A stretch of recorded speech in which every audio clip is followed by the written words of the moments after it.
menyangkut kisan wal ahkami lan pira-pira hukum. Dados ngeten nggih kula terangno nggih. Dados Bebut, sini sama satu ini saudaranya di sini.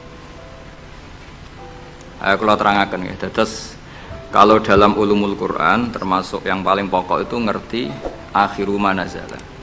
Tujuannya untuk memastikan mana yang berstatus nasikh, mana yang berstatus napa? Mansukh. Meskipun seperti itu juga harus ada aturannya. Misalnya ada dua ayat bertentangan secara makna.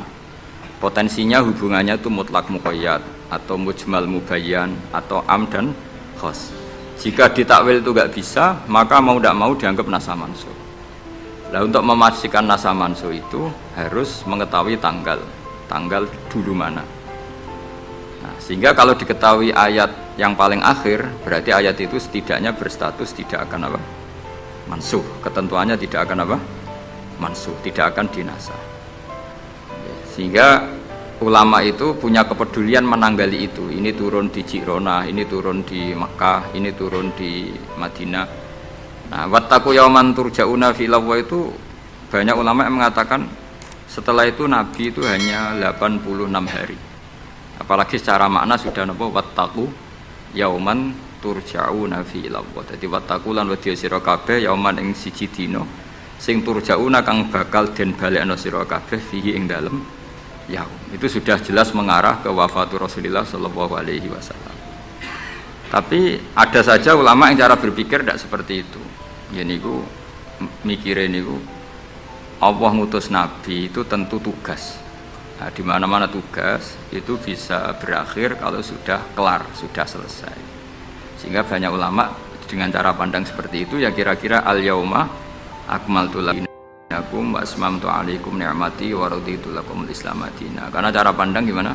Nabi jadi rasul itu kan tugas. Di mana-mana tugas itu kalau sudah sempurna ya napa berakhir. Sehingga ayat itu dianggap isyarat napa akan wafatnya Rasulullah sallallahu alaihi wasallam. Mulane keyakinan kula, nanti kula ketemu pangeran niku keyakinan kula, enggak ada ilmu sebarokah ilmu fikih. Saya ulang lagi, enggak ada ilmu sebarokah ilmu fikih. Meskipun tasawuf ya barokah, tapi tetap jauh di atas fikih. Karena ayat al-yauma akmaltu lakum dinakum itu hampir semua ulama itu memastikan itu yang dimaksud adalah tema-tema fikih. Ya, tema-tema apa? Fikih. Ayat sebelumnya kan hurrimat alaikumul maitatu waddamu walahmul hinzi terus wal munkhaniqatu wal terus wan natihatu wa ma aklasabu ila ma zakaitum wa ma dubiha 'alan nusubi wa antas taqsimu bil aslam. Terus dalikum fisqo. Terus al yauma ya isal ladzina kafaru min dinikum fala takhshawhum wakhshawun. Terus al yauma akmaltu lakum dinakum. Niku ketok banget. Jadi ketika Allah bilang agama ini sudah disempurnakan, ketika Allah ngendikan agama ini sudah sempurna, sebetulnya yang dikatakan Allah itu tema-tema fikih. Jadi orang sekarang tuh ngawur sekali kalau mengatakan tasawuf itu di atas fikih, itu keliru sekali.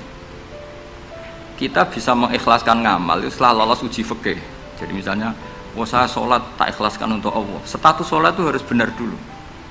Ada fatihahnya, ada rukuknya, ada sujudnya. Yang status sholatnya aja nggak benar, kok mesti diikhlaskan, diikhlas baik. Nggak ada. Itu kan seperti sodako. Sodako itu pakai harta. Hartanya halal. Baru disodakohkan, baru diikhlaskan. Kalau hartanya saja sudah ada halal, atau nggak ada sama sekali. Sementing ikhlas. Itu ikhlas mbahmu. Sementing mulang ikhlas. Mulangi rapayu ikhlas.